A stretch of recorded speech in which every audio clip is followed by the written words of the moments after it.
Once upon a time, we called mid-size sedans like the Honda Accord here family sedans because they were affordable transportation for the average family of 4 or even sometimes 5. But the role of the sedan has been changing in America, and for 2025 model year and 2026, there are fewer sedan options than ever in the United States.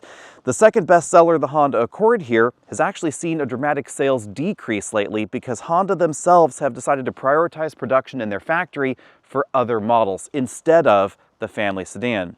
Despite that though, there is still a lot of reason to get something like the Accord because this is, I think, the sportiest hybrid in the family sedan segment right now.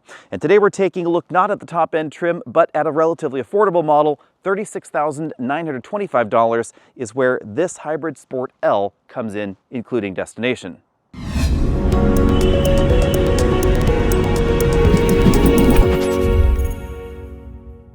The first thing we should do is talk about model years. This is a 2025 Accord Hybrid.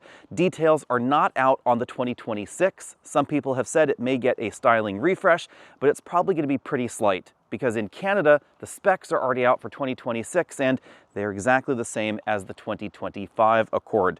Most likely we're going to get a slight pricing bump, maybe a subtle refresh in terms of styling, but nothing substantive will change when it comes to the hybrid system or the general dimensions of the Accord. In this video, most of the competition has 2026 pricing out already, so we are going to be talking 2026 and assuming that Honda sticks pretty close to the mold that we see here.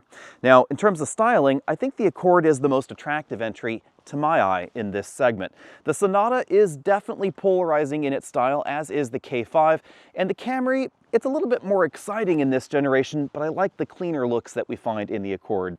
All models get full LED headlights. These are LED reflectors here with the turn signal integrated into that DRL strip right there. But I have to admit that the front end has always given me a little bit of a Ford vibe just due to the shape of that grille. Let me know what you think about this in the comment section, but I've always thought that the shift towards crossovers from sedans, especially for families, is at least a little bit of self-fulfilling prophecy because as people have gravitated towards those larger and boxier SUV-type vehicles and away from sedans, manufacturers have tried to make the sedans sportier and sleeker and lower the roofline, especially back here in the rear passenger area where we find a lot less headroom than we had in sedans of yesteryear. And even the cargo areas have become a bit more compromised over time. You'll notice that the shape here is definitely more sportback than typical sedan. This is 195.7 inches long, however, so it is a really long entry in this segment. It's actually the longest, right about the same size as a Toyota Crown, which Toyota will occasionally try and call a full-size sedan, but it is certainly direct competition to the Accord, at least in terms of dimensions. It is more expensive than this, but it's right about the same size. Handling ability has long been a reason to choose the Accord over the competition. Part of that has to do with the way the vehicle is tuned and designed, and part of that has to do with Honda's tire choice. Most of the hybrid lineup is going to get a 235 40R19 tire. In fact, even the EXL trim, the most efficient version of the Accord Hybrid, gets a relatively wide 225 50R17. If you contrast that to the competition, the Camry Hybrid and the Sonata Hybrid, on those really fuel-efficient models, you'll find really skinny tires, 16-inch wheels and tires, 205 millimeter wide, so definitely narrower than the tires that we find here. Although the Camry does offer basically the same tire size in the upper end hybrid trims, the Sonata, it tops out at a 215 17-inch tire, so definitely narrower than the ones that we find here, and that's part of the reason that fuel economy is lower on the Accord.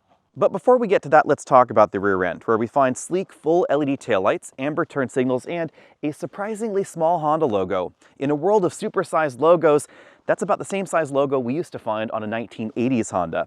There's a somewhat discreet spoiler on top, black in this trim, and the exhaust tips are tucked up under the rear. Despite the sportback looks, this is still a traditional sedan, so it has a regular old trunk lid there. I have to admit, I think the Accord would have been more practical as a sportback or a liftback, especially since it already kind of looks like a sportback or a liftback.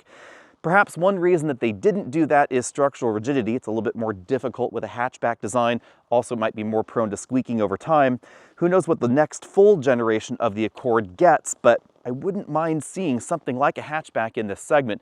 It definitely would separate it from the competition. While Toyota's gone all in on hybrids for the Camry, the Accord and the Sonata have a split lineup.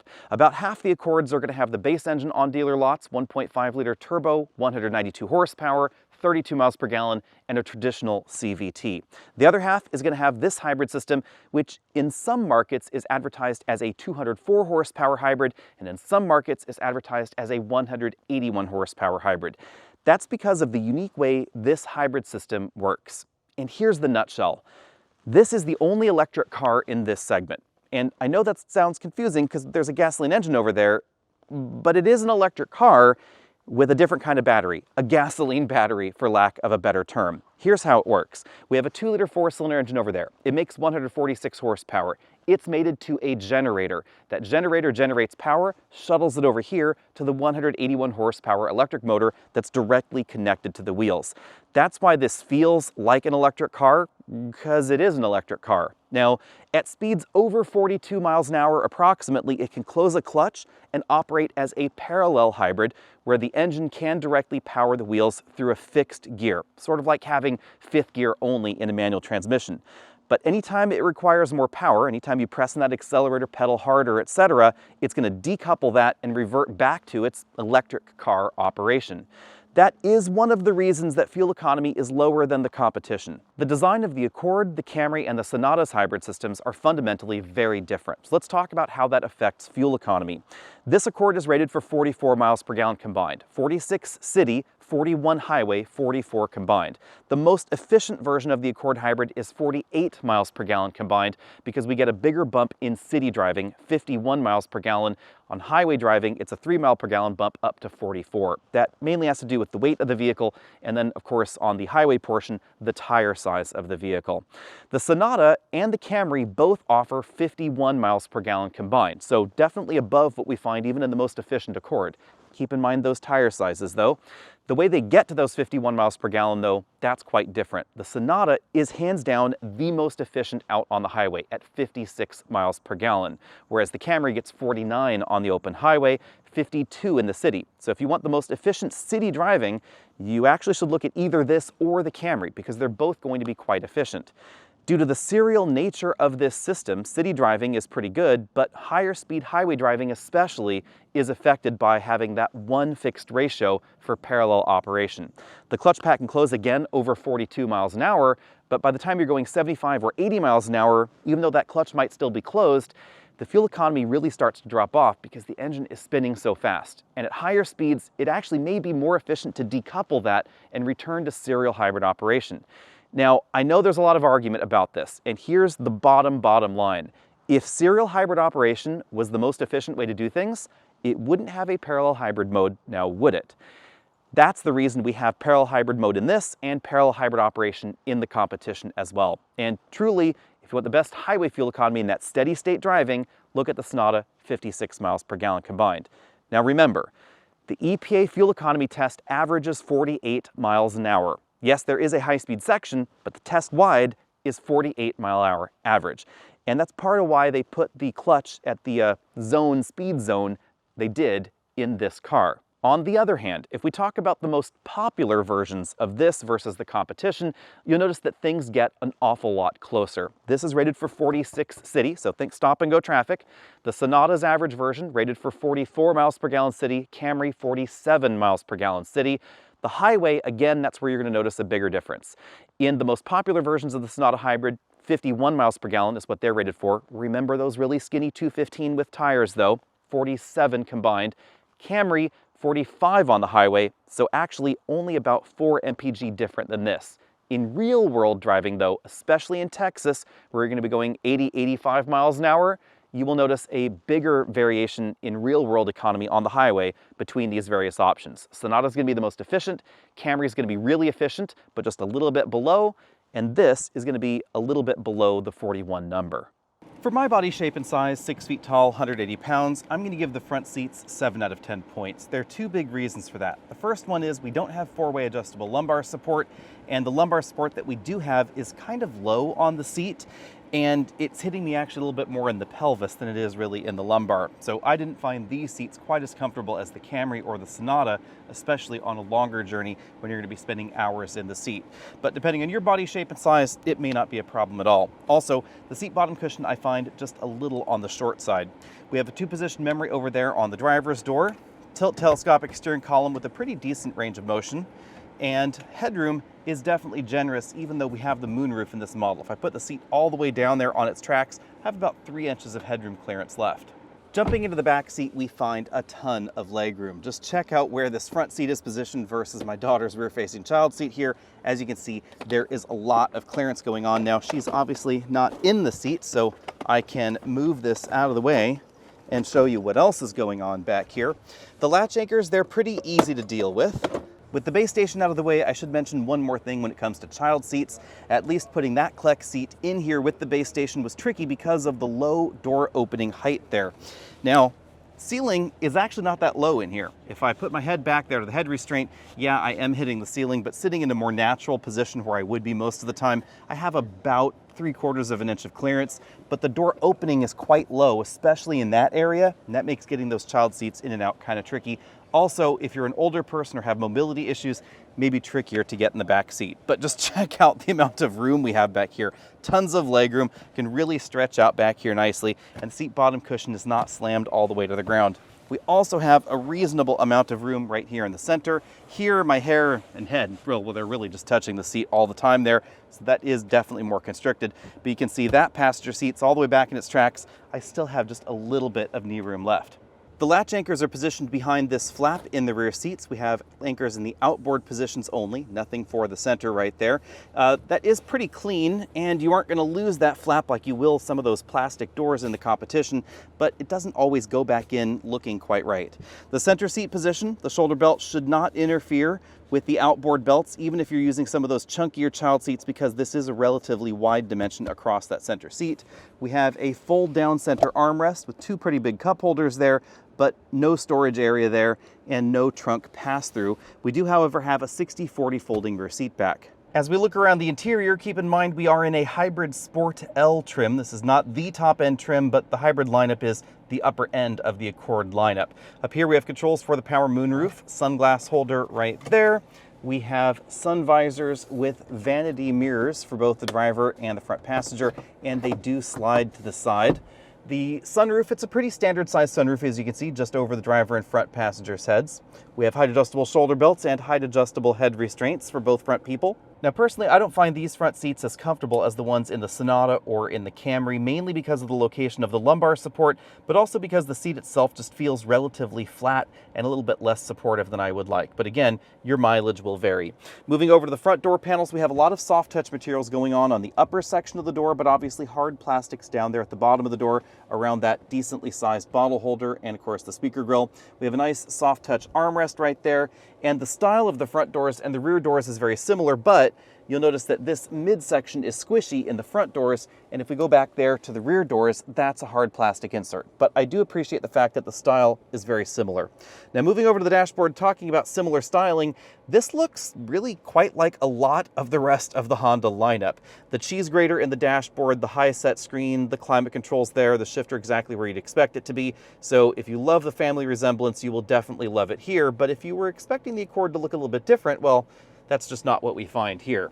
Plastic materials, etc., definitely high quality. Injection molded upper section, midsection of the dash. Again, that cheese grater section there. Lots of shiny black plastic, which is not my preference. That is definitely going to scratch more easily over time than I would like. But we do have softer materials right here on this lower dashboard portion. This bottom part, this is actually hard plastic, but this midsection here where your knee might touch, that's a soft touch material. We have a decently sized bin style glove compartment, but just barely too small to fit an 11-inch tablet computer inside. Now, why am I not a fan of this cheese grater setup? Well, I think it looks very attractive, and I was really impressed when I first saw it in the Civic, when that design came out. It also hides the air vent really nicely. So the air vent itself starts right there, but it gives this a really harmonious look across the dashboard. The downside is I live in the country where it's pretty dusty all the time, and over time you really start seeing the dust on the inside of that, and it is difficult to clean. I know people have talked about blowing it out with air. Trust me, if you have never lived in a dusty area, you do not know that that does not really work as well as you might think.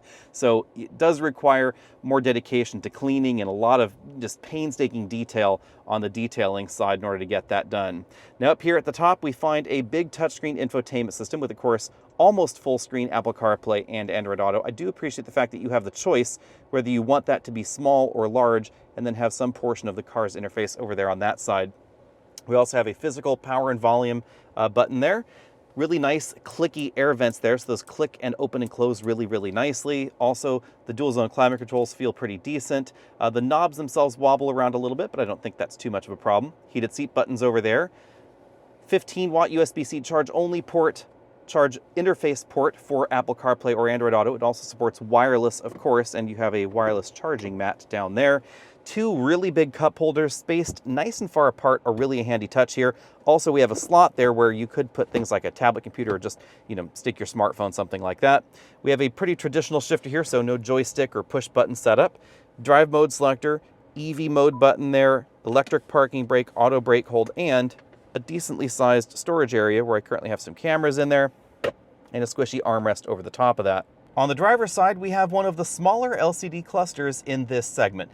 I don't necessarily think that's a problem, but I do kind of wish that Honda would adjust the software to just be a little bit more visually interesting, maybe offer moving map displays or things like that. We do have album art from our smartphone, of course our trip computer right over there, but the big difference between this and some of the competition's LCD screens is you'll notice the battery state of charge over there and the fuel gauge on the other side. Those are not part of the LCD. That's why it's just a little bit smaller than some of the competition. But again, I don't think that's too much of a problem. Moving out to the steering wheel, it's a familiar Honda wheel with paddles on the back. Those are regen paddles.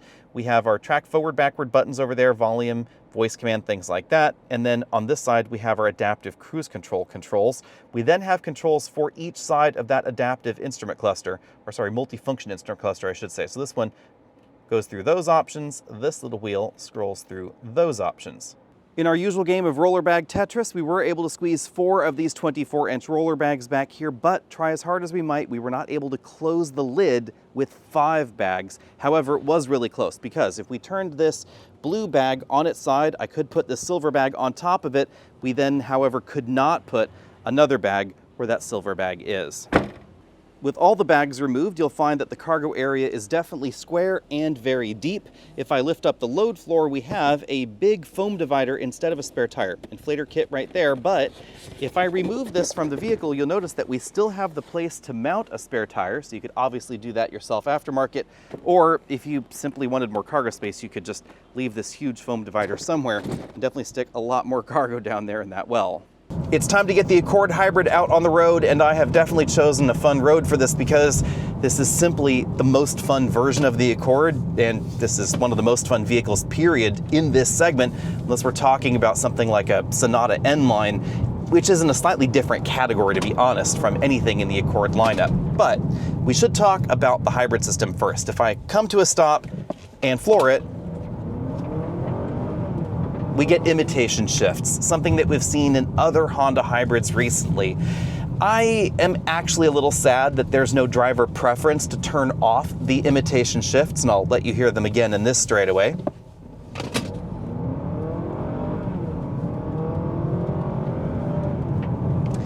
Now, the reason that I'm sad about this is that it does impact 0 to 60 times. This would be faster if it did not do the imitation shifts, because it's not just the sound, you actually feel that you get an interruption in acceleration. This model went 0 to 60 in 6.75 seconds. That is definitely faster than the regular turbocharged real CVT version of the Accord. Remember, this is not a CVT because it's not really a transmission in the truest sense of the word. It's just 2 electric motors. Think of it as an electric vehicle with a gasoline battery pack, especially when you're driving it hard or at any kind of driving below about 45 miles an hour. It is a serial hybrid, remember that. But with the fake shifts, the engine's doing something. That battery pack output basically is varying as you accelerate. And without these shifts, the previous Accord Hybrid that we tested, 6.6 seconds 0 to 60. It's not a huge difference, but this really is a case of feel over performance, and you have to decide whether you really want to go faster or whether you like that feel of a more stepped automatic. Now, versus vehicles with other parallel hybrid systems, of course, like, I don't know, Hyundai Kia's hybrid, where there's actually a regular automatic transmission, this feels actually sportier than that, because we have the electric ability in this system to just turn on and off power at any kind of rate and any kind of level that the system wants. So this can make the shifts feel very crisp if it wants to. And that's definitely different than the mechanical system that we find in the Camry hybrid. So the Camry hybrid system definitely has mushier imitation shifts because that system is always a parallel hybrid. It does not have a serial hybrid mode, so it has a little bit less control over exactly how those imitation shifts are going to feel. Let's get back to the numbers though, because this does an impressive job of stopping as well. Again, keeping in mind this is not something like that 2.5-liter turbo Sonata N, or N-Line I should say. This one did 60 to 0 in 120 feet. That's definitely a respectable distance, and pretty similar to what we find in the sportier entries in this segment, even though the hybrid system obviously adds a little bit of weight. What this hybrid system does not add though is all-wheel drive like we find in the Camry hybrid, and we should talk about that a little bit. The all-wheel drive setup in the Camry is not only novel in this segment, it's not as capable as a mechanical all-wheel drive system, but it's practically the only show in town these days. Yes, there are other all-wheel drive options, but not very many. The all-wheel drive system, the important thing to note is that it doesn't turn that into a rear-biased kind of performance vehicle. It's not going to make the Camry any sportier than this Accord. When it comes to handling, I'm going to give this an A+, and I do put it just one notch above the Camry. Just a little tiny notch, but it is still just above the Camry right now. Even the all-wheel drive model, because it's not going to send a lot of power to the rear. And the competition from this, it's almost all front-wheel drive. Handling, definitely A+ here because the suspension tuning is very good, as is the steering tuning. It has a really nice feel. You can definitely drive this pretty hard out your favorite winding mountain road, as long as there wasn't a Prius in front of you, of course. But that's okay, because I was planning on turning around anyway. The sharpness of the steering, the well-tuned suspension, everything just works really well with the Accord. Bearing in mind, of course, electric power steering, so not a lot of steering feel going on, but you won't find any more in the competition either. This is the kind of vehicle where you could definitely put much grippier tires on it and get even better handling, even more excitement out in your favorite winding mountain road like this. And there's not too much compromise here, because even though I'm going to give the ride quality an A-, it's still very, very well done. This is not an overly firm vehicle. And if you get the base version of the Accord, it is going to ride a little bit better because of the different tire size. We get a little bit of extra cushion there, so it does get slightly better ride quality. One area where I wish Honda had spent a little bit of extra time is the cabin isolation. We measured 64.5 decibels in here at 50 miles an hour. This is definitely louder than average in the cabin. I can't excuse that by just the tire size, because you do hear a decent amount of engine noise, especially when the engine is revving up. That's probably why they decided to give it those imitation shifts, but you'll still hear it, and you will hear a reasonable amount of road noise as well. Potholes, speed bumps, things like that, minor imperfections, expansion joints, those all come through into the cabin. You definitely get some of that whump whump whump coming in as well. The other area is fuel economy. Due to the design of this two-motor hybrid system, highway fuel economy is not as high as some of the competition. Now, this particular model is rated for 44 miles per gallon combined, because this is one of the top-end trims. 41 miles per gallon, however, on the highway. Our weekly average so far has been 38.5 miles per gallon. On my fuel economy test run, I averaged 40 miles per gallon because the speed limits were a little bit lower. And if you keep this, low on the speed level, down to about 60, 65 miles an hour maximum, then you can get up to about 46 miles per gallon on my test loop, but keep those higher speeds in mind. The reason for that is the design of this system, where we have a single fixed ratio between the engine and the wheels when you're in the parallel hybrid mode. It's kind of like only having fifth gear in a manual transmission. If you were to compare this to a Camry hybrid, that's the key difference. The Camry hybrid should get you 46 miles per gallon on the highway in its least efficient version. And the most efficient version is good for 50 miles per gallon on the highway. That's a decent difference. 9 miles per gallon difference between this and that most efficient Camry. Even, a 5 mile per gallon difference between this and the E all-wheel drive Camry is a noticeable thing. If you're doing a lot of boring high-speed interstate travel, yeah, the Camry is going to be more fuel efficient, but it's not going to be quite this much fun when the road starts winding. So for me at least, I am willing to give up 5 or 6 miles per gallon to get the slightly better poise, the slightly better refinement that we find in the Accord Hybrid. And of course, if you prefer the infotainment systems and the general layout of the Accord, then, it's an easy win there also. Remember that up here in the 40 mpg range, an extra 4 or 5 mpg is not going to make that big of a difference. 10 miles per gallon, that's going to make a bigger difference. So it really comes down to the kind of road that you're driving on frequently and where your priorities exactly lie. But it's kind of hard to go wrong with the Accord as far as the driving dynamics and the driving nature goes. Front seat comfort, however, that is an area where I would start giving up driving fun in order to get a more comfortable driving experience, especially if you planned on doing long road trips, because these front seats, they're not my preference. I found myself constantly fiddling with the seat here, trying to find a better driving position, trying to find better lumbar support. It's just positioned awkwardly for my shape. And so for me, that might be a deal breaker. Now let's dive into pricing. The Accord starts at $29,490 for 2025. Remember, we don't know 2026 pricing yet, and we don't know 2026 details, although do not expect a massive change for the Accord. The hybrid model starts at $34,850 and will go on up to $40,950. So basically $41,000 plus tax, of course. The Altima is ending production soon. We do have the Toyota Crown, but the Crown really starts where the average entry in this segment ends. It has basically the same hybrid system that we find in the Camry, or it has Toyota's Hybrid Max system, which fundamentally is closer to what we find in the Hyundai Sonata in terms of its general design. Now, speaking of Sonata, that is the least expensive entry in this segment. It starts at $28,545. Well, the ones we're talking about here today, obviously we have the Kia K5 as well. Hybrid, though, it also is less expensive. $30,295 for that hybrid, right about the same price as the base hybrid Camry at $30,195. The interesting twist with the Sonata lineup is that we do have the N-Line at $37,145. That is the sportiest entry in this segment. If you want the best performance, the slickest transmission, it has an 8-speed dual clutch, the sportiest driving dynamics, the best driving seat, etc., you want that particular model. Nothing else really holds a candle. Even though the Kia K5 looks exciting, they chose not to give it a hybrid, and they also chose not to give it that N-Line engine. So go figure on that front.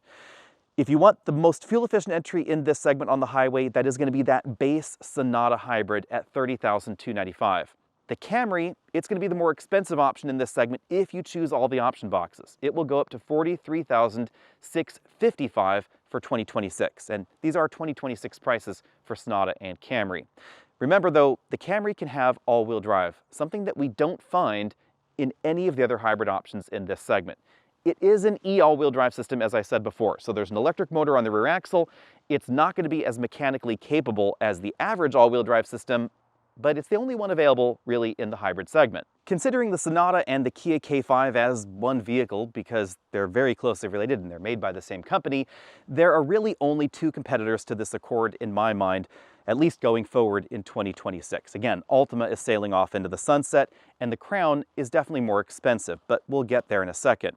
Versus the Hyundai Sonata, I think that the style of this is definitely more pleasing on the outside, less controversial for sure, but on the inside, I think that the Sonata is more premium, it's also more comfortable, and some of the interior parts and components are higher grade than we find in this. Of course, we have that N-Line trim, which is not a full-on N, but it does get part of the way there with extra performance and extra capability that we don't find in any of the competition. The downside is that the hybrid version, as efficient as it is pretty slow. That's the big thing to keep in mind. We're talking 0 to 60s between 7.5 and 8 seconds, depending on the trim you're looking at. Last time we tested one, we got 0 to 60 in 7.9 seconds. On the other hand, it is fantastically efficient.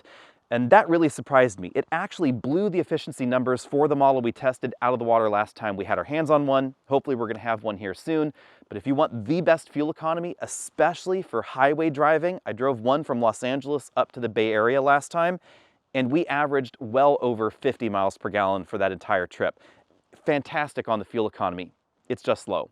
On the Camry side of things, we have that all-wheel drive option. That's going to be the quickest version of the Camry, 6.8 seconds, 0 to 60. The front-wheel drive model is 7 seconds. So big win on the Accord here. This is hands down the sportiest entry here, as long as we're not talking about the Crown Hybrid. The Hybrid Max specifically, it'll go down to about 5.6 seconds. And it's going to have a more traditional feel because it does have a 6-speed automatic transmission under the hood. This, though, it's just really well balanced. I love the fact that it drives like an electric car. And I know that's somewhat controversial, but trust me, get behind the wheel of one, get behind the wheel of something like a Nissan Leaf, something with similar power under the hood, and you will find shocking similarities between the two in the way that they drive, accelerate, etc. The responsiveness of this drivetrain is because of that serial hybrid design. The downside is simply fuel economy. Simplicity, though, it has that in spades, because if it wants to go backwards, it simply spins one motor backwards. And in that respect, it's actually even more simple, arguably, than the hybrid system that we find in the Camry. The Sonata's hybrid system, this is worth mentioning. Because it has a traditional automatic transmission, even though it has proved reliable in survey after survey, there are some maintenance concerns longer term on that vehicle. You will have to look at the belt alternator starter belt every 60,000 miles and possibly replace it. That's not the biggest problem, but it is something to keep in mind. And then any usual automatic transmission concerns would apply to that vehicle because it has a traditional automatic transmission. That said, if I were shopping in this segment, I have to admit, I would probably look towards the Sonata a little bit before I looked towards the Accord, mainly because of the driver's seat comfort. I think the interior styling is also more attractive. The bigger screens I find also attractive as well. And the rear seats, even though on paper we don't get as much room as we find in here, I find the shape of the rear seat and rear passenger compartment more comfortable than the Accords as well. Driving nature, though, this is significantly better. It's faster, all of that definitely applies to this. Of course, if you want quicker 0 to 60s, there is that Sonata N-Line. You aren't going to get the efficiency combined with the sportiness that we find here, but you will find better 0 to 60 times, better 60 to 0 stopping distances, and better handling and better feel. All of that in the Sonata N-Line. What the Accord does really well is combine a lot of that together. Just like in the Civic Hybrid, oddly enough, we find fantastic performance and good fuel economy. Yes, it's not as efficient as some of those other hybrid options, but it has a driving nature and a driving feel that is superior to the other hybrid options. And for that, I think I'm willing to give up a few MPG. So if it sounds like I've been down on the serial hybrid system, I'm just trying to explain its limitations. I don't think it's a fundamental problem because we're going to see a lot more serial hybrids in the US. You should just know that to get the driving nature that we find in this, you have to give up fuel economy. And historically, that's what hybridization has all been about. But it's a new world in 2026. Let me know what you think about all that down there in the comment section. And are you willing to give up some of those other things for the driving nature that we find here? Or would you go in a different direction? Would you get the absolute most efficient entry in this segment? Would you get the roomiest entry in this segment? Or is that all-wheel drive system really attractive? I have to admit, all-wheel drive would be pretty easy to add to this. All they need is an electric motor in the back because that generator and the battery, they can already deliver a significant amount of power. All they have to do is send it to a different electric motor, and Honda could give us an all-wheel drive Accord in the future. When will that future happen? Will it ever happen? That's an entirely different question.